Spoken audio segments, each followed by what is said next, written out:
That's the kind of phenomenon scientists often imagine when an interstellar object passes through our solar system, something like Oumuamua or 2I Borisov. It's the potential to see an ancient alien probe in action, although, as far as we can tell, it always just turns out to be a weird rock. But that concept applied to Tesla's Optimus would be more than just robots building robots. It would be robots mining ore, making plastic, building electric motors, fabricating new microchips all on their own without any need for human intervention.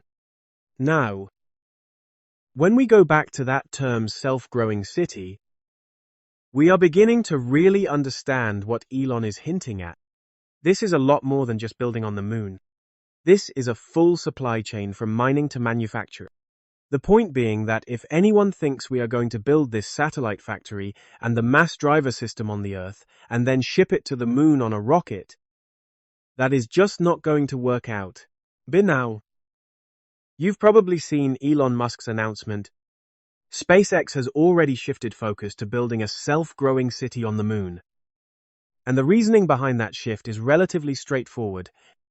A permanent base on the moon could be built within the next decade. Difficult, certainly, but not outside the realm of possibility. A city on Mars, on the other hand, would likely take much longer, perhaps 20 years or more, assuming it can be done at all. There has always been a very real possibility that it simply wouldn't work, that the environment is too extreme, the distance too unforgiving. Musk himself has acknowledged this more than once. Now, that doesn't mean the moon is safe, but it does mean that if something goes wrong, there is still a way back. Mars has never really offered that option, so we may understand why this shift is happening. But what's actually being proposed starts to look very different from anything we've built before. What does it really mean to build a self-growing city on the moon? If you've followed Musk's ideas for any length of time, you'll recognize a familiar pattern. A concept that sounds ambitious, even vague, but points towards something much larger beneath the surface. It's similar to Tesla's broader idea of abundance, a compelling phrase but one that leaves a lot open to interpretation. And yet, the term self-growing city may already be giving us a clue as to where this is heading.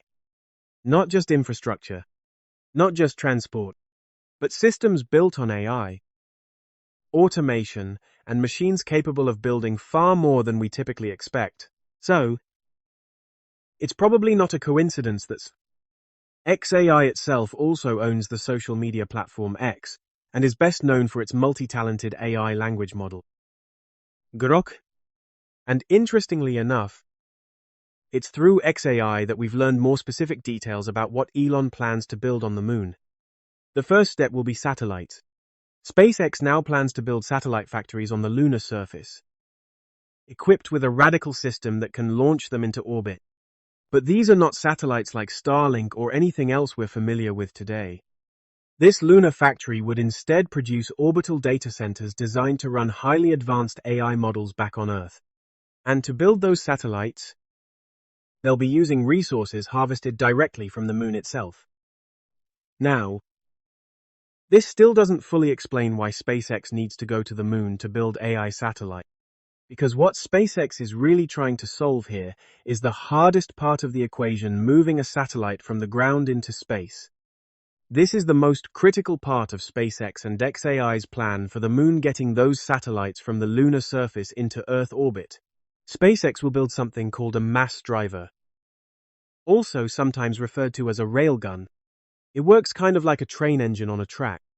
It accelerates an object to escape velocity and then flings it out into space, using energy from powerful electromagnets. It's actually not that different from the technology that allows an electric car to launch from 0 to 60 inches 2 seconds. And guess what? Musk has some experience in that field already. Because the moon is much smaller than the Earth, it has no atmosphere to create wind resistance. It therefore has a relatively low escape velocity, which is the speed required to overcome gravity. On Earth, that speed would be 11.2 kilometers per second. but escape velocity from the moon is a mere 2.38 kilometers per second.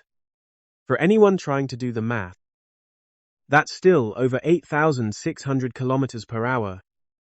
So, while this is similar to an electric car in theory, it's still the biggest, most powerful electric vehicle ever conceived.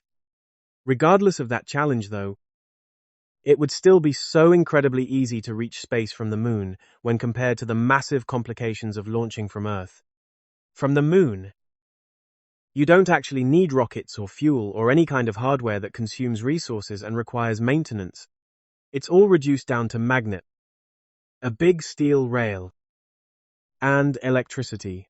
Now, this is all cool, but who's actually going to build all of this on the moon? Well, it's not going to be people in spacesuits. That's for sure. It's going to have to be robots. And we already have a good idea of where those robots might come from. That's Optimus, the Tesla bot. And it's being developed to accomplish one key objective, making construction on the moon a practical reality. You see, building on the moon comes with a fundamental challenge: we can't bring the Earth with us, no matter how hard we try. Let's use the Apollo missions as an example. The Saturn V rocket stands as one of the most powerful machines ever created by humans.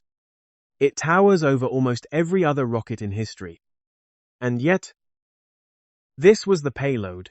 It was able to deliver to the surface of the moon the Lunar module.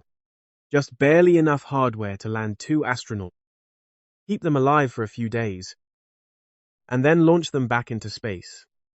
One of the more ambitious goals Musk has recently discussed for the Tesla bot is achieving a form of self-replicating capability, something that closely resembles the classic sci-fi concept of the von Neumann probe. If you're not familiar, the idea is to create a spacecraft capable of exploring the galaxy at slower-than-light speeds over the course of millions of years. Of course, no single machine could realistically operate for that long. So, a von Neumann probe would land on the first stable planet it encounters and deploy an automated robotic factory, one that begins harvesting raw materials and constructing new spacecraft from those resources. These replicated ships would then travel outward in all directions, each one finding its own planet, setting up similar operations, and building more of themselves again and again. That's the kind of phenomenon scientists often imagine when an interstellar object passes through our solar system, something like Oumuamua or 2I Borisov.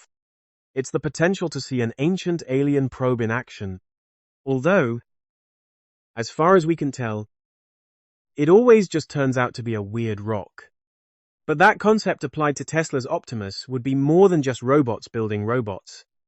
It would be robots mining ore, making plastic, building electric motors, fabricating new microchips, all on their own without any need for human intervention. Now, when we go back to that term self-growing city, we are beginning to really understand what Elon is hinting at. This is a lot more than just building on the moon. This is a full supply chain from mining to manufacture. The point being that if anyone thinks we are going to build this satellite factory and the mass driver system on the Earth and then ship it to the moon on a rocket, that is just not going to work out, even with SpaceX providing the muscle for this entire operation through Starship. It remains something no other company in the world is currently capable of building. It is the first super heavy-lift rocket designed to function as both an orbiter and a lander, while also being fully reusable. This means that not only can Starship carry more payload into space than any other rocket, but it can also return to Earth, land, refuel, and launch again. It can even refuel while still in Earth orbit, travel to the moon or Mars, and land there as well. And that's not the limit of this rocket's potential. At least, that's the idea. In practice, we've seen multiple Starship prototypes achieve some impressive milestones over nearly 3 years of development. We've seen 11 launches, a few successful landings, and even a couple of missions that managed to deploy small payloads into space.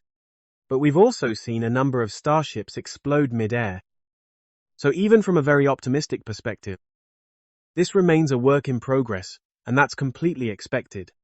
Musk isn't suggesting that Starship will land on the moon this year, but he does believe it could happen next year, which is still an extremely ambitious goal. Still, it's not unreasonable to think it might be possible. And beyond its raw power, Starship offers another key advantage that other rockets simply don't. It can serve a dual purpose. At its core, Starship is essentially a large stainless steel structure designed to carry cargo and propellant.